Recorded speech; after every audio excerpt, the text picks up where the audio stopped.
Today's podcast is a very, very special episode because we'll be covering one of my favourite historical figures of all time, the famous Marcus Tullius Cicero, a Roman statesman, lawyer, orator, and philosopher. Let me state up front, I am a huge, huge Cicero fan, and all of my friends hate the way I go on about him every single day, a random person from 2,000 years ago, but I think I have some pretty good reasons to praise Cicero on a near daily basis. Philosophy nerds all tip their hat to the ancient sages of philosophy like Plato and Aristotle, but Cicero is a much less frequently mentioned thinker. For libertarians and classical liberals, Cicero is not exactly a household name. The Romans are hardly considered liberal heroes either, with their love of imperialism and war. But I believe Cicero deserves a very, very honourable mention in the history of liberalism for his colossal influence that can be felt throughout the history of political thought. Unlike most ancient figures, much of Cicero's writings remain intact, including his philosophical works, speeches, and even personal letters. This leads us to having a much clearer picture of Cicero than most figures in Roman history, let alone ancient history writ large.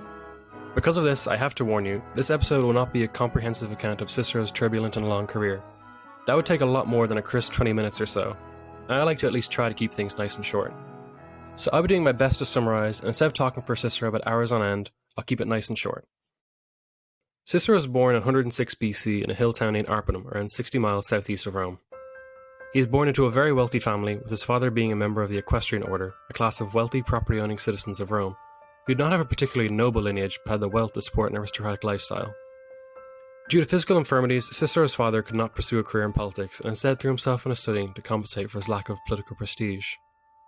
Just a little bit about Cicero's name. Cicero's full name is Marcus Tullius Cicero.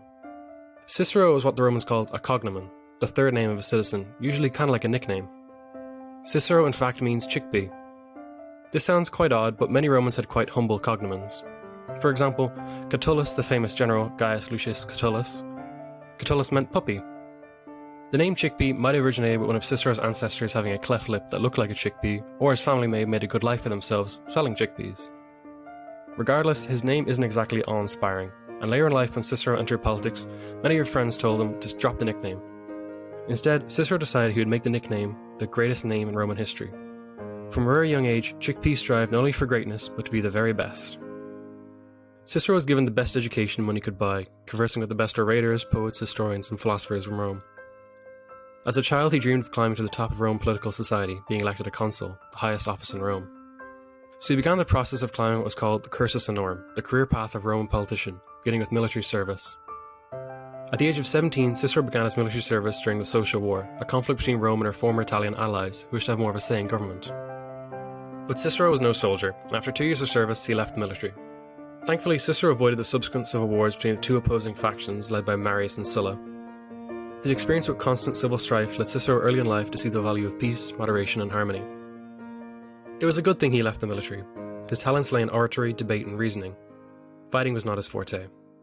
He quickly realised that he would need an alternative path to glory, one which did not lean so heavily on military glory. Through his studies, Cicero had become known as quite the formidable intellect, so much so that he attracted the attention of Quintus Mucius Scavola, one of the foremost authorities of law in his day, who trained Cicero intensely. Under Scavola's tutelage, Cicero met Titus Pomponius, or, as he is later known, Atticus, after the area of Attica, where Athens is located. Atticus was given this name due to his love of philosophy, originating in Athens. Unlike Cicero, Atticus spent most of his life avoiding politics, preferring to stick to philosophy. But despite their differences, the pair became firm friends, discussing philosophy and staying in contact throughout their lives, despite the turbulence of wars, intrigue, and political jostling. Cicero would later come to think of Atticus as his second brother. Later in life, Cicero would write a book entitled Treatises on Friendship, which he dedicated, of course, to his good friend Atticus. In this work, Cicero wrote that friendship improves happiness and abates misery by doubling of our joy and dividing of our grief. Through Cicero's personal letters, we can observe one of history's most endearing friendships.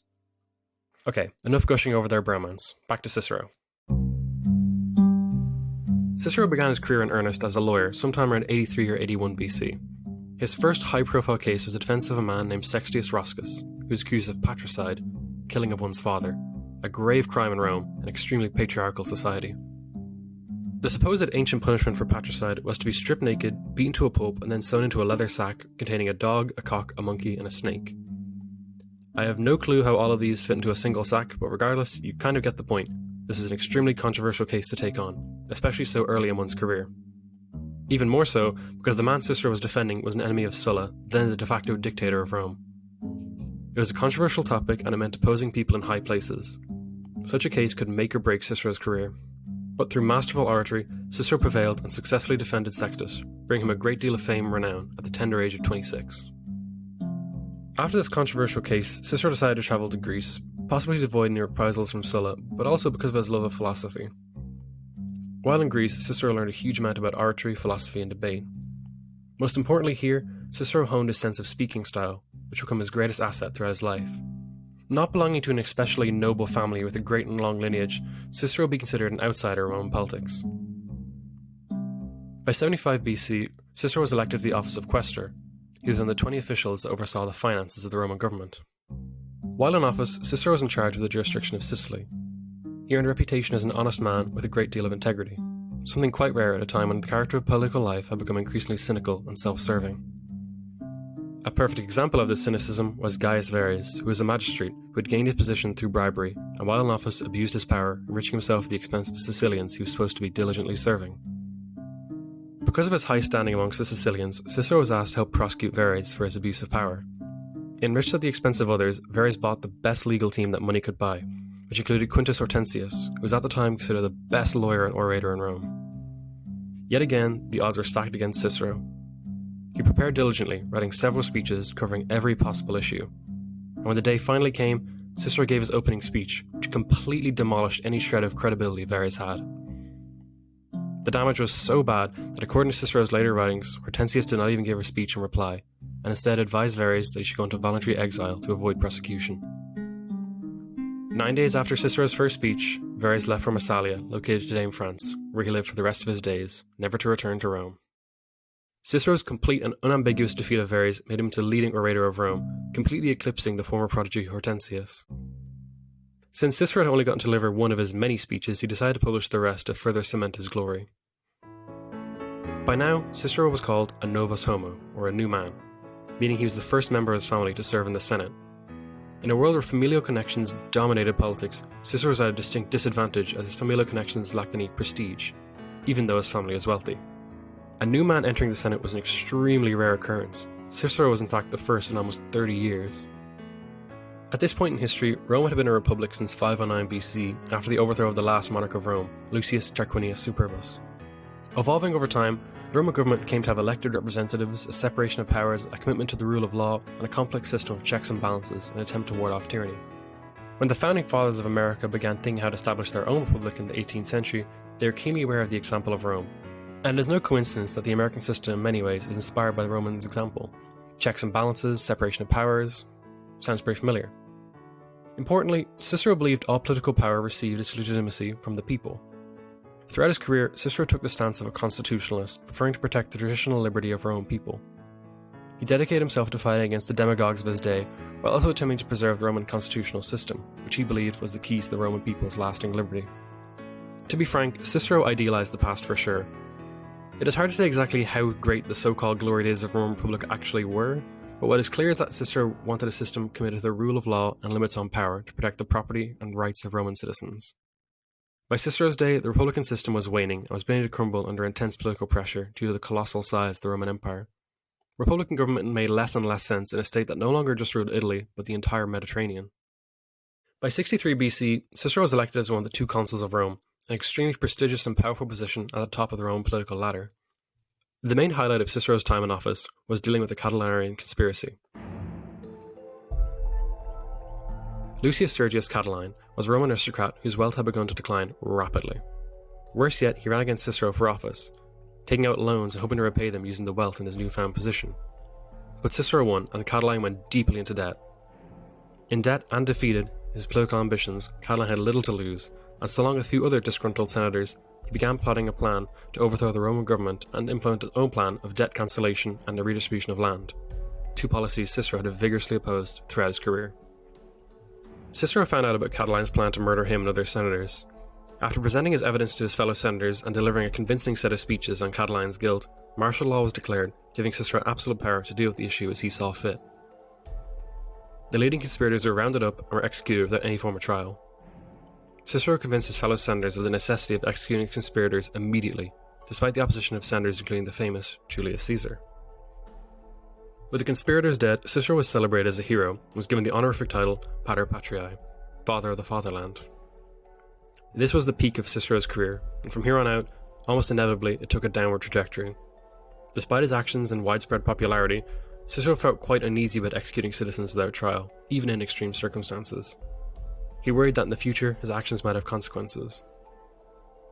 This is exactly what happened 4 years later, when an enemy of Cicero named Publius Claudius Pulcher proposed a new law that would exile anyone who executed a citizen without a trial. The law was obviously aimed at Cicero, whom Claudius despised, since Cicero had assiduously attacked his character in a court case. When Cicero saw the political tides were turning, he accepted his fate and went into exile in Greece. While he was exiled, Claudius passed yet another bill that robbed Cicero of his properties, which were desecrated and defaced beyond repair by Claudius and his supporters. Cicero was in a state of abject misery during which he even contemplated suicide, writing to his dear friend Atticus, who consoled him throughout his exile. But after a year in exile, Cicero returned to Italy, and in a testament to Cicero's popularity, he was welcomed by cheering crowds. Upon his return to Rome, he restored his status and rejoined political life. But this was by no means a peaceful period in Roman history. 3 powerful men had become the de facto leaders of Roman life: Julius Caesar, Pompey Magnus, and Marcus Crassus. Together, these 3 formed the First Triumvirate, an alliance under which the members vowed to stay out of each other's way while pursuing their own goals of increasing their individual power and influence over Rome.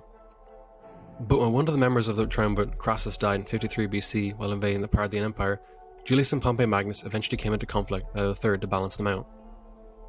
Julius Caesar was a prominent member of the Populares faction, a group of Roman politicians who supported the redistribution of land and wished to see the Senate's authority diminished.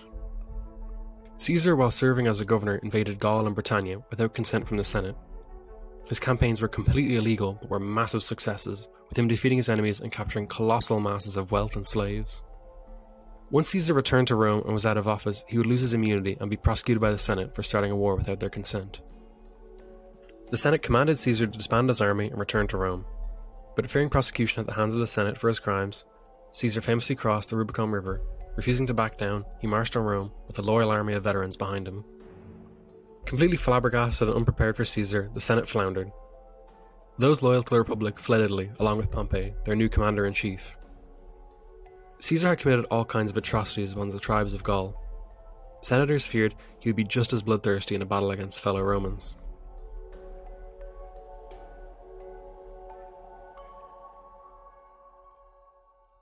Cicero followed Pompey, leaving Rome to raise an army to oppose Caesar. But during this 4 years of civil war, Cicero's role was quite limited. He constantly argued with the army's commanders. He began to lose faith as the people in charge seemed more interested in their personal glory rather than restoring his beloved republic. Cicero believed his side was fighting for the right cause, but he had no stomach for the war, which was quickly becoming a bloodbath. There had been civil wars before, but the magnitude of this war was shocking. Eventually, Julius Caesar defeated Pompey at the Battle of Pharsalus in 48 BC, and with few options left, Cicero and many others surrendered. To the surprise of many, as part of his general policy of clemency, Caesar generously pardoned many of his enemies and allowed them to return to Rome. Men such as the famously stubborn Cato the Younger continued the war for a time, but were eventually defeated, leading to Caesar appointing himself dictator of Rome for a period of 10 years. This not being enough, by 44 BC, Caesar had established himself as dictator in perpetuity. Rome was now no longer a republic. Under the dictatorship of Caesar, Cicero had no real role in politics for the first time in decades.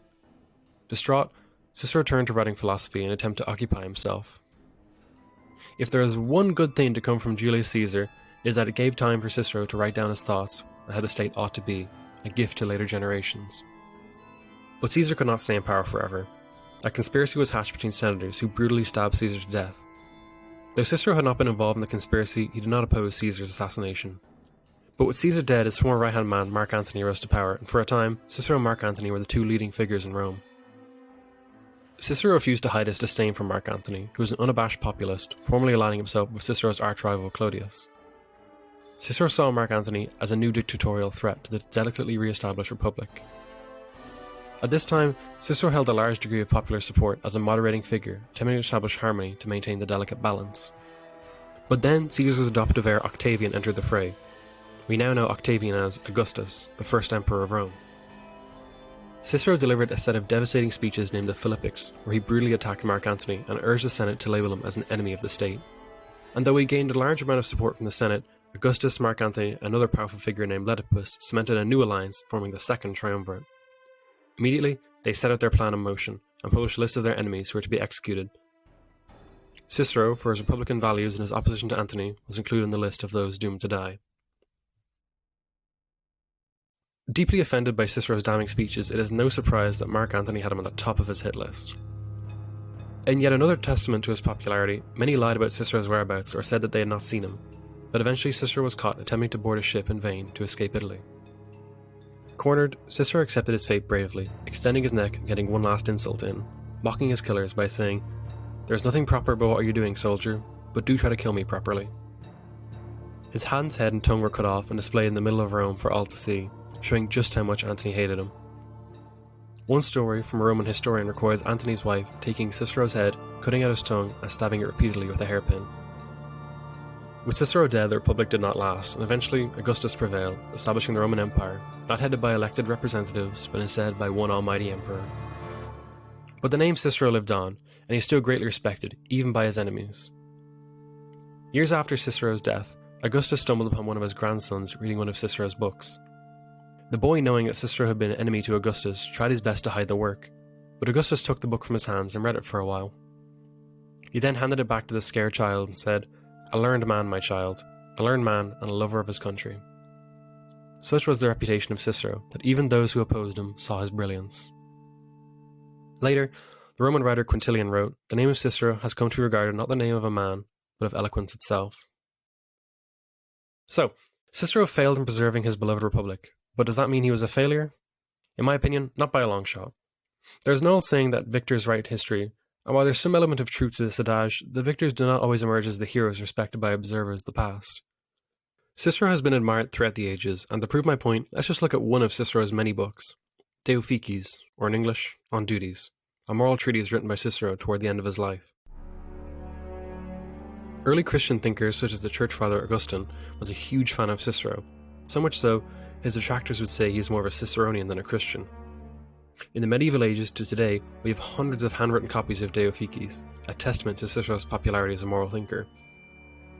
Also in the medieval ages, Cicero was being quoted by thinkers like Thomas Aquinas, one of the most revered church fathers, and John of Salisbury, who argued in favour of deposing and killing tyrannical rulers, and even Marsilius of Padua, an Italian thinker that put forth one of the earliest writings demanding the separation of church and state. During the Renaissance, Cicero was deemed to be the pinnacle of eloquence, and his style was constantly copied by humanists like Petrarch, who wished to mimic the silver-tongued ways of their favourite Roman. When the Gutenberg printing press was invented, On Duties was the third book ever printed. During the Enlightenment, Cicero held the sway over a great number of authorities in the field of political philosophy. He was often quoted by esteemed figures such as John Locke, David Hume, Montesquieu, Voltaire, and even Adam Smith. In fact, Smith quoted Cicero so often in his writings that because his works were so commonplace, he rarely ever cited him, as to do so would insult the reader's intelligence, as Cicero was so widely read. Thomas Gordon and John Trenchard, who penned Cato's Letters, famous for their radicalism, often quoted Cicero, with Gordon even referring to him as the hero of his history. High praise indeed. Just this one example of Cicero's De Officiis shows that it was read by so many people throughout the Western world across the centuries that it's no exaggeration to say that his moral philosophy and political thought was massively influential in the history of the Western world. Cicero failed in preserving the Roman Republic, yes, but oddly he won the war of ideas, with his thought being a prominent strain in Western intellectual life for centuries. Until the 1800s, Cicero's name was a near inescapable occurrence in the field of political philosophy. But what was Cicero writing down in these books that were passed down from generation to generation? The answer is a philosophy that lends itself quite well to liberalism in many ways. Cicero thought of humans as a middle point between gods and beasts. He wrote that, "For whereas nature made other animals stoop down to feed, she made man alone erect, encouraging him to gaze at the heavens as a being, so to speak akin to him in his original home." Humans are special because of their power of reason, which allows them to interpret the world, and their power of speech, which allows them to communicate with others. These interrelated qualities allow humans to control their passions and work with others. For Cicero, each person possesses two personas, one of which is universal and one of which is individual. Our universal persona holds our capacities for speech and reason, while the individual one is comprised of our talents, tastes, and duties. Since humans possess reason, which originates with some form of God, Cicero concludes that every person has a dash of divinity within them. This entitles them to the respect of others, what we loosely term natural rights. Cicero's definition of humanity was also meant for people across time and space. He wrote that, "However one defines man, the same definition applies to us all. This is sufficient proof that there is no essential difference within mankind." According to Cicero, the world as we know it was created by some sort of divine and intelligent being that ordered the universe according to certain principles. All things are implanted with a function and an end towards which they are directed by the dictates of their own nature. This is called law. To Cicero, law in the proper sense is right reason in harmony with nature. And these laws are not in a constant state of flux, they are permanent. Cicero emphatically stated that there not be one such law in Rome, another in Athens, one now, another in the future, but all peoples at all times be embraced by a single, eternal, unchangeable law. And in this manner, Cicero believed, akin to the rest of the world, human law ought to resemble natural law. Justice for Cicero was our greatest virtue as humans, and is not a matter of opinion, but instead a matter of fact, as true law is right reason in harmony with nature. Cicero expounded 4 elementary principles of natural law. The first, do not initiate violence without good reason. The second, keep one's promises. The third, respect people's property. And the fourth, be charitable within one's means. On the topic of the state, according to Cicero, the state exists to uphold laws that are in harmony with nature's universal principles. If the state tramples upon people's rights, it is little more than a gang of robbers or bandits. The law and the state are normative in their nature, rather than conventional. He argued that, without the key element of justice embodied in law, a state cannot be formed, observing that many harmful and pernicious measures are passed in human communities, measures which come no closer to the name of laws than a gang of criminals agreed to make some rules. In his speeches condemning Mark Antony, Cicero even suggested that laws Mark Antony passed held no validity as he enforced them using naked violence, rather than right reason. For Cicero, law is more than just force backed by human authority. It must be right before being given might. What Cicero was articulating was one of the first extensive accounts of natural law being applied to limit the power and scope of the state. Equally as important as his natural law credentials, Cicero was one of the first thinkers to posit the view that the preservation of property rights was one of the core reasons people form states. Cicero believed that God gave the world to humans for their own use. However, this does not mean we share everything in common. Thus, private property is important and necessary as it allows people to live in peace. Every person is expected to appropriate for themselves and their family what they need to survive. Cicero held the primary reason for people uniting and forming a state was to protect their property, explaining that those who minister public affairs must first of all see that everyone holds on to what is his, and that private men are never deprived of their goods by public acts. Unlike Plato and Aristotle, Cicero did not believe the highest function of the state was the molding of people's characters. Instead, he asserted that it was to safeguard people's life, liberty, and property. Sound familiar at all? Cicero believed that not just any old government would do the trick. It had to embody a separation of powers, a system of checks and balances, and presided over by elected officials. This should all sound quite familiar to an American audience, and this is no coincidence. I could spend hours talking about the many authors who Cicero had a great authority on, but for simplicity's sake, I'll limit my listing to 2 main areas: the thoughts of John Locke, the often dubbed father of liberalism, and the founding fathers of America.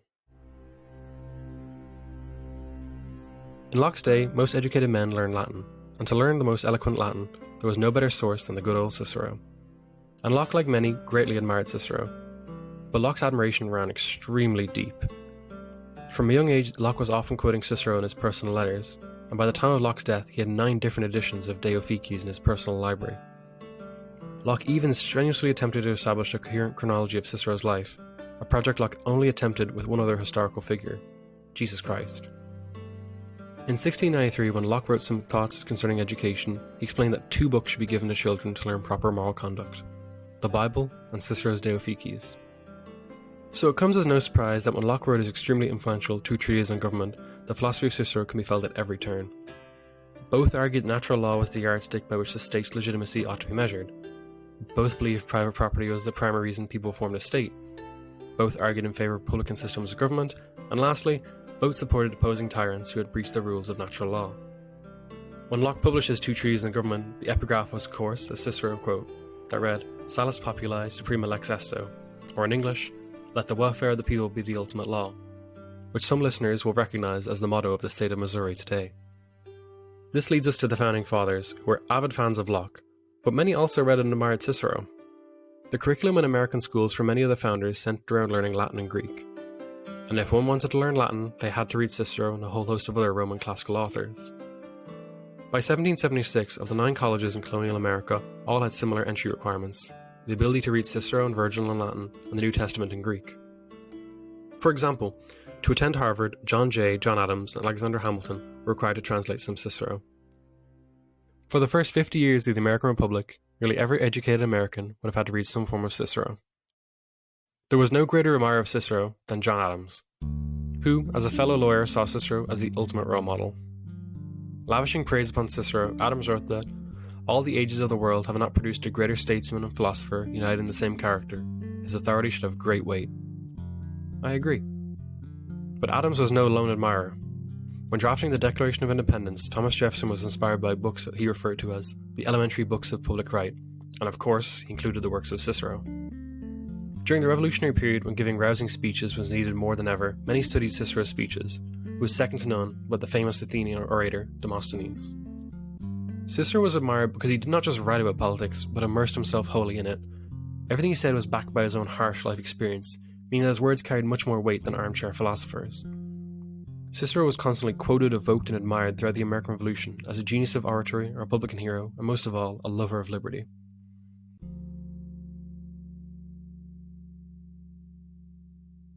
I could go on for much longer because I'm a big loser, but I've already spent much more time talking about Cicero than anyone else I've ever talked about in this podcast. So to summarize, Cicero should be regarded as one of the great philosophical minds alongside Plato and Aristotle for his massive influence upon subsequent generations of thinkers. He tirelessly worked towards establishing a lasting peace under which liberty could flourish. Today's writings are not so widely read. Not many people beyond classical scholars and historians read the great Cicero. But the fact remains that he is one of the finest minds that influenced a whole plethora of canonical liberal thinkers. Cicero deserves a place as part of the liberal canon as the great predecessor to the Enlightenment ideals that would usher in the modern world. For this reason, he ought to be thought of as the great grandfather of liberalism. For anyone who wants to understand how the US Constitution, the system of checks and balances that continues to protect life and liberty in these trying times, was created, I would urge them to read the words and works of the great and possibly original champion of liberty, Cicero. Thanks a mil for listening. I hope you enjoyed this podcast, and if you did, you can subscribe on Apple Podcasts, Spotify, and wherever else you may listen to podcasts. Visit the website www.Libertarianism.org to find more podcasts like this one. I hope to see you next time.